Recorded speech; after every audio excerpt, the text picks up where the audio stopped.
Hello, Canebrakers.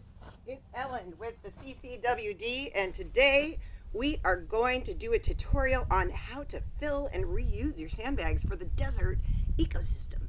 Okay, so here we are. Notice I have my sun hat on and my gloves and my long sleeve shirt. Yes, I am ready to go. Look, I've also made a workstation over here. I have my sandbags on a bucket, so I'm not going to have to bend so much. Now, these are polypropylene, woven polypropylene sandbags. These are the kind you buy. So what you're going to do is just flip it open and roll the collar down, and then you're going to fill it. Now, I'm just going to fill it with a little shovelful, and that's going to then stabilize it to allow me to just go in and put in about 3 more shovels, because this is the key, is that we're only filling them half full, because we want these to be maneuverable, easy to use. Now, the other thing is, you notice this doesn't look like pure sand, does it? Nope. I'm going to remove the organics that are big.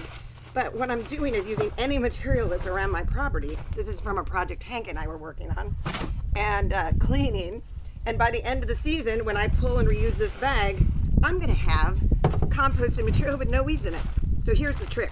We're going to do what's called a miller's knot. See how this is already preset here? What we're going to do instead is pull it off, and we're going to have a short end. We're going to put that through our pinky finger. See, there it is. And then you're going to grab it. So now you have a long end. You're going to feed through your index finger over the top of your middle and ring finger under your pinky, and then come around.